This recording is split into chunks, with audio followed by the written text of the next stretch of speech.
Assalamualaikum warahmatullahi wabarakatuh. Kali ini saya akan merangkum sebuah film psikopat yang keren menurut saya, yang berjudul Unlocked. Diawali dengan kisah seorang wanita yang sangat aktif menggunakan handphonenya, dari mulai mendengarkan musik, chattingan, Instagram, dan Google Maps. Saya perkenalkan dulu, namanya adalah Lenami. Dia salah satu karyawan dari perusahaan kecil. Setelah pulang kerja, ia healing-healing bersama teman-temannya dan meminum minuman yang mengandung alkohol. Dikarenakan dia banyak minum, dia pun teler, sehingga dia menjatuhkan handphonenya dalam bus. Lalu tampak seorang pria yang mengambil HP itu. Lalu kita beralih ke aktivitas pria ini. Sekilas aktivitasnya terlihat normal. Namanya adalah Junyong. Lalu tiba-tiba HP-nya Lenami mendapat telepon dari temannya. Tanpa pikir panjang, Junyong mengangkat telepon itu. Dia menjawab obrolan dengan file rekaman yang sudah disediakan. Setelah percakapannya selesai, temannya Lenami langsung ke rumah Lenami. Temannya mengira terjadi sesuatu dengan Lenami. Ternyata dia hanya sengaja tidur di luar. Di sisi lain, Junyong mencari akun Instagramnya si Lenami. Tujuannya untuk mendapatkan PIN HP. Tapi Lenami tidak menggunakan tanggal lahirnya sebagai PIN HP-nya.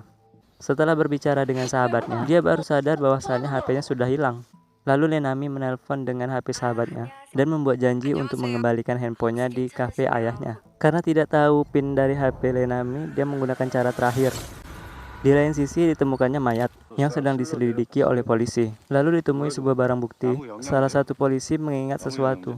Lalu dia berjalan sendirian dan menjumpai sebuah pohon dan bertuliskan Wo Junyong. Di pohon itu terdapat suplemen yang sama persis seperti barang bukti. Polisi curiga Junyong adalah pelakunya. Tetapi salah satu polisi membela si Junyong ini. Ternyata bapak yang tua ini adalah ayahnya si Junyong dan mereka sudah tidak berkomunikasi lagi selama 7 tahun. Gila men. Ketika sore, Lenami langsung mendatangi kafe ayahnya untuk membantu. Lalu kafenya mendapat telepon dari Junyong yang memakai rekaman suara wanita. Dia mengatakan HP Lenami terjatuh dan layarnya rusak. Dia sudah membawanya ke toko reparasi. Biayanya sudah dibayar. Lenami hanya tinggal mengambil di toko reparasi yang dia sebutkan alamatnya. Lenami pun langsung bergegas ke sana. Setelah Lenami sampai ke lokasinya, ternyata lokasinya itu kumuh dan tidak terlihat toko-toko lainnya buka. Lenami sama sekali tidak curiga dengan tempat ini. Setelah sampai, HP-nya sudah ada di meja. Lalu teknisnya pun datang dan memberikan formulir perbaikan tanpa berkata sepatah pun. Setelah mengisi formulir, teknisi mulai memperbaiki HP-nya. Ternyata teknisi ini adalah si Juyong. Itulah sebab kenapa harus memakai masker dalam toko, agar wajahnya tidak terlihat.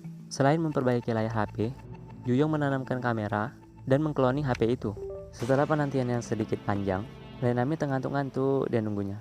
Akhirnya HP-nya selesai. Lenami memberikan 2M sebelum dia pergi, yaitu makasih. Setelah HP-nya dikloning, Juyong dapat memantau segala aktivitasnya Lenami dari HP satunya lagi.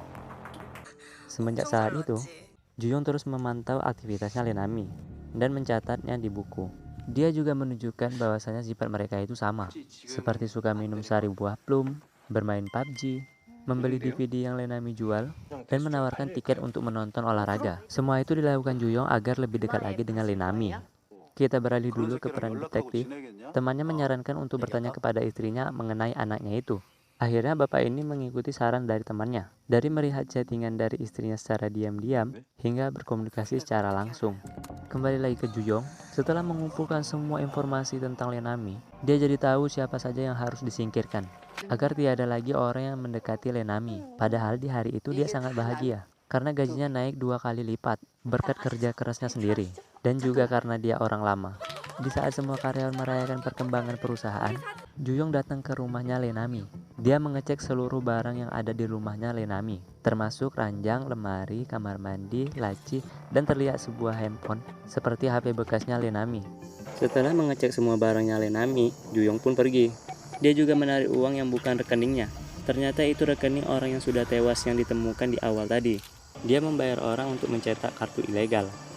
Sementara itu, para detektif mengumpulkan informasi tentang wanita yang meninggal di awal tadi. Mereka merasakan kejanggalan dalam kasus ini. Ayahnya Juyong langsung mendatangi alamat rumah cewek yang meninggal tadi, karena alamatnya sama dengan alamat yang diberikan Juyong kepada ibunya. Setelah sampai, ia mengecek semua barangnya. Dan benar saja Juyong tinggal di situ. Tiba-tiba Juyong pun pulang dan melihat tanda rumahnya sudah dimasuki orang. Juyong melihat dari jendela, ternyata itu adalah ayahnya. Setelah mendapatkan semua barang bukti bahwasanya anaknya adalah pembunuh, tiba-tiba ada pesan masuk dari Juyong dan mengirim foto ayahnya yang sedang ada di dalam rumahnya Juyong. Tanpa pikir panjang, ayahnya langsung mengejar. Tapi itu hanya taktiknya si Juyong, agar dia bisa mengambil barang-barangnya dan kabur. Sambil membawa koper, dia pergi ke toko ayahnya Lenami. Dia juga membeli minuman yang tidak ada dijual di menu, untuk dibawa pulang karena ayah Lenami sudah curiga. Setelah pesanannya selesai, ayah Lenami menyuruh Juyong pergi. Ayahnya Lenami menyuruhnya menjauhi si Juyong, karena dia pria aneh, dan dia juga memberikan kartu nama. Percakapan mereka di mobil itu berakhir dengan pertengkaran. Setelah ayah Lenami pergi, tampak bayangan seorang yang membawa koper. Lalu ada yang mengetuk pintu rumahnya Lenami, tanpa berkata sepatah pun. Sepertinya orang itu tahu pin pintunya si Lenami. Merasa ketakutan, Lenami mengeluarkan pisau untuk bersiap membela diri. Ketika pintunya perlahan-lahan terbuka, muncul sebuah HP yang memfotonya. Ternyata itu adalah temannya. Di awal saya mengiranya itu adalah Juyong.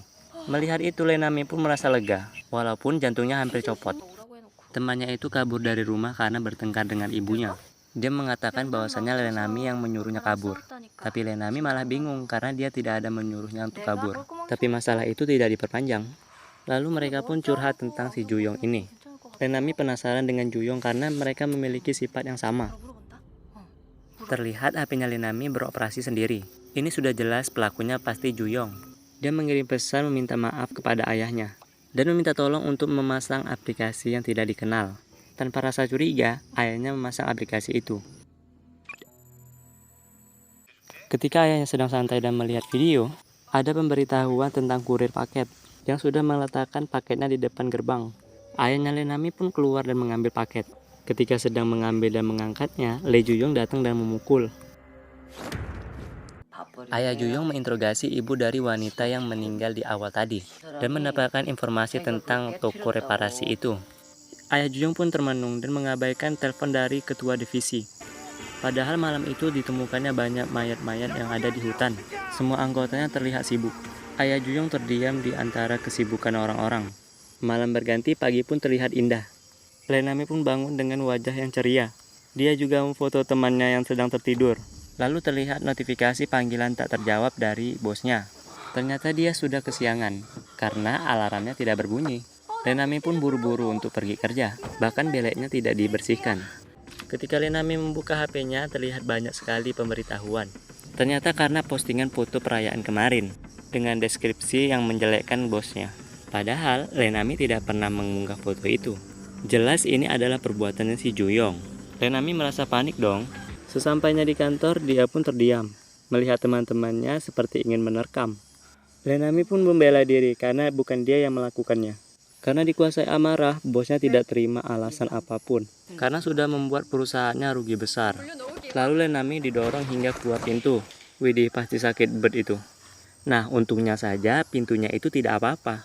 Kalau rusak kan bisa tambah rugi. Nah, rencana Juyong pun berhasil. Merasa stres, Lenami termenung di tengah jalan. Lalu temannya datang dan menjadi batu sandaran. Mereka langsung datang ke kantor polisi untuk melapor. Tapi polisi meminta bukti bahwasannya HP-nya telah diretas. Merasa kesal, Lenami pun pergi, sambil menarik temannya. Ayahnya Lenami terbangun dan melihat si Juyong. Mengetahui hal itu, Juyong pun curhat kepada ayahnya Lenami. Di saat Lenami akan pergi ke kafe ayahnya menjawab bahwa kafenya tutup. Setelah sampai di kafe, mereka membicarakan tentang peretas ini, apa tujuannya dan siapa dia. Tiba-tiba Juyong datang dengan pakaiannya yang rapi.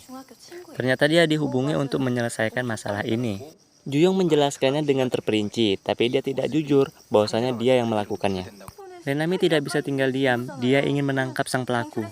Tapi itu tidak akan mudah. Juyong mengatakan dia akan kembali ke kantor untuk menganalisis masalah ini. Dia juga meminta untuk berbicara berdua dengan Lenami, tapi temannya merasa kesal. Saat mereka berdua, Juyong mengatakan bahwa ada orang yang mengoperasikan HP-nya Lenami tadi malam. Lenami pun percaya dengan kata-kata yang keluar dari mulutnya si Juyong. Akhirnya, Lenami mencurigai temannya sendiri. Dia merasa kesal kepada temannya dan meminta penjelasan. Merasa sedih, temannya mengaku bahwasanya dialah pelakunya. Ini juga termasuk salah satu rencana si Juyong. Pada akhirnya, teman-teman Lenami pada menjauh. Sedangkan di hutan sudah ditemukan 7 mayat. Karena Juyong dicurigai sebagai pelaku, mereka pun pergi ke toko reparasi itu. Ketika sampai di toko, kondisinya sangat berantakan. Ayah Juyong mencari informasi tentang Lenami, tapi Lenami tiba-tiba datang bersama 2 polisi. karena Lenami teringat toko reparasi ketika dia membanting HP-nya. Dicurigai sebagai penjahat, dua polisi ini mengambil tindakan untuk menegakkan keadilan. Keren nih. Tapi bapak ini menjelaskan mereka juga dari kepolisian. Ayahnya Juyong dan Lenami berbagi informasi dan membuat rencana untuk menangkap si Juyong dengan mengundangnya ke rumahnya Lenami. Ayahnya Juyong dan temannya terus mengikuti Lenami agar bisa menangkap si Juyong. Tanpa curiga, Juyong pun bersiap untuk menemui Lenami. Dia merubah penampilannya dengan memotong rambut dan tidak memakai kacamata. Itu saran Lenami kepada Juyong yang diceritakan kepada temannya. Junjong pergi dengan menggunakan mobil ayahnya Lenami. Saat Juyong sudah sampai ke rumahnya Lenami dan dia terpojok oleh kedua polisi ini, dia mengaku bahwa dia bukan Juyong. Mereka percaya dan menurunkan senjatanya. Yang anehnya, ayahnya Juyong tidak tanda dengan wajah anaknya. Mungkin karena sudah 7 tahun tidak bertemu. Ketika Juyong dimintai KTP, dia tidak mau memberikannya. Sebelum polisi memberikan KTP-nya dahulu. Dan Juyong mencoba merekam polisi yang berani mengancam warga sipil dengan pistol. Karena tidak mau viral, para polisi pun meminta maaf dan menyuruhnya pergi. Rencana mereka pun gagal karena Lee Juyong mematikan HP-nya dan mengirim pesan dia akan datang di akhir minggu. Pada malam ini, Lenami akan menginap di rumah ayahnya. Kepala divisi pun menelpon ayah Juyong untuk datang ke kantor polisi. Agar merasa aman, Lenami pun mengganti handphonenya dengan handphone lamanya. Lalu mereka berdua mengantar Lenami ke rumah ayahnya. Di pertengahan jalan, Lenami melihat notifikasi di HP.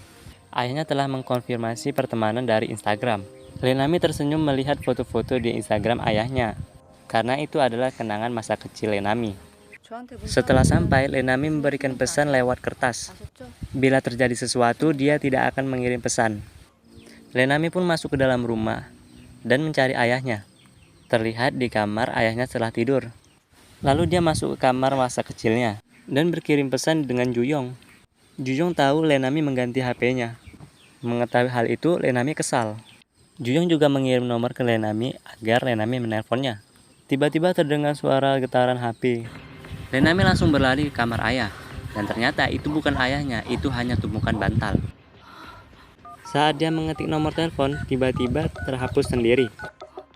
Lalu membuka kamera dan memfotonya sendiri. Bisa dipastikan HP lamanya ini juga kena retas. Dia menjatuhkan HP-nya dan langsung berlari. Terdengar percakapan antara Lenami dengan ayahnya pada saat di dalam mobil. Juyong menampakkan dirinya yang ada di belakang sofa, berdiri dan tersenyum. Sambil mengancam, Lenami menanyakan ayahnya ada di mana. Tapi Juyong hanya memperlihatkan sebuah video ayahnya yang sedang disekap. Juyong menyuruh Lenami untuk mengirim pesan kepada polisi. Di pertengahan jalan, ayah Juyong mendapat telepon dari kantor. Mereka mengatakan mayatnya tanpa identitas di waduk setahun yang lalu adalah Juyong. Mendengar hal itu, dia pun tidak percaya. Kalau Juyong sudah mati, jadi siapa lelaki yang mengaku sebagai Juyong ini? Lenami pun mengirim pesan kepada polisi, lalu memberikan HP-nya kepada Juyong. Lenami menanyakan kenapa dia melakukan hal ini padanya. Alasannya karena Lenami menjatuhkan HP. Lenami mengeluarkan pisau berniat untuk menikam si Juyong. Tapi Lenami kalah mental karena perkataannya Juyong. Dan juga ayahnya yang jadi sandera. Lalu Juyong permisi untuk pergi ke toilet. Lenami memantapkan niat untuk menyerang Juyong yang ada di toilet. Alangkah terkejutnya Lenami melihat di dalam ada ayahnya dan Juyong. Tapi Juyong sudah mengancamnya dengan pisau. Lenami hanya bisa pasrah dan mengikuti semua kata Juyong. Lalu Lenami mengikat kakinya dengan lakban dan berlutut agar tangannya bisa dilakban. Setelah selesai, Lenami melihat ayahnya dengan sedih. Juyong membuka keran air agar ayahnya Lenami tenggelam di kamar mandi. Sebab itu, Lenami marah semarah-marahnya. Lalu Juyong menutup keran air dan mengangkat kepala ayah Lenami agar tidak tenggelam. Merasa takut, Lenami pun meminta maaf dan bersedia melakukan apapun agar ayahnya dilepaskan. Tapi Juyong menyuruh Lenami untuk membunuh ayahnya dan menutup mulut Lenami. Lalu dia dimasukkan ke bak mandi bersama ayahnya, posisinya di atas ayahnya. Itu menyebabkan ayahnya tenggelam. Sambil tersenyum, Juyong mengambil gambar Lenami yang sedang sekarat. Ini sadis gila nih. Lalu menjadikan HP-nya sebagai wallpaper HP Lenami. Setelah itu Juyong pergi ke ruang tamu. Dia melihat ada kertas di lantai dan membacanya. Ternyata itu adalah pesan tulisan Lenami yang dia tunjukkan kepada polisi tadi. Tertulis tidak akan mengirim pesan, hanya menelepon. Melihat hal itu, Juyong pun panik. Dia melihat keluar, ternyata polisi sudah datang. Saat polisi masuk, dia tidak menyadari bahwasannya Juyong sudah ada di belakangnya sambil memegang tombak. Ketika akan menusuk polisi, ia tiba-tiba ditodong oleh ayahnya sendiri. Setelah menjatuhkan senjata, dia dipukul oleh ayahnya dan digembleng. Pada saat nyawanya sudah di ujung tanduk, polisi tadi pun datang. Wede, ini kayak di film-film beneran nih. Lah, emang iya ya kan? Lalu Junyoung diseret oleh ayahnya. Bapak ini menanyakan di mana anaknya Junyoung. Karena bapak ini yakin bahwasannya lelaki ini bukanlah anaknya. Tetapi lelaki ini mengatakan bahwasannya dia memang benar-benar anak bapak ini. Dia menyalahkan bapak ini yang telah membuatnya menjadi psikopat dan memintanya berhenti memukul karena menyakitkan, ya jelas, sambil menangis dan memegang pipi bapak ini. Akhirnya bapak ini percaya dan melepaskan tangannya. Adegan selanjutnya, lelaki ini tersenyum dan menepuk pipinya sambil berkata, "Kau sungguh tertipu, men." Kesal marah menjadi satu dan bapak ini memukulnya lagi. Bapak ini menanyakan di mana anaknya. Lelaki ini melihat ke sebuah handphone. Nah, di situ terlihat foto anaknya yang sedang sekarat. Bapak ini shock dong melihatnya. Bapak ini menodongkan senjata dan berniat untuk menembak. Niatnya diurungkan karena lelaki ini berkata bahwa dia akan menanggung semua hukuman. Lalu tiba-tiba Renami sadar dan melihat ayahnya mendapat pertolongan CPR. Dia juga melihat lelaki ini. Lelaki ini berkata, "Apa lihat-lihat?" Darah Renami mendidih 1000 derajat Celcius. Lalu dia berjalan mendekati pria ini sambil menodongkan pistol. Tanpa pikir panjang, Renami langsung menarik pelatutnya dan jeduer. Mengetahui ayahnya sadar, dia langsung berlari dan memeluk sambil menangis. Banyak orang yang mengambil gambar dan video ketika dia akan dimasukkan ke dalam ambulan. Hal ini menjadi berita dan pembicaraan publik.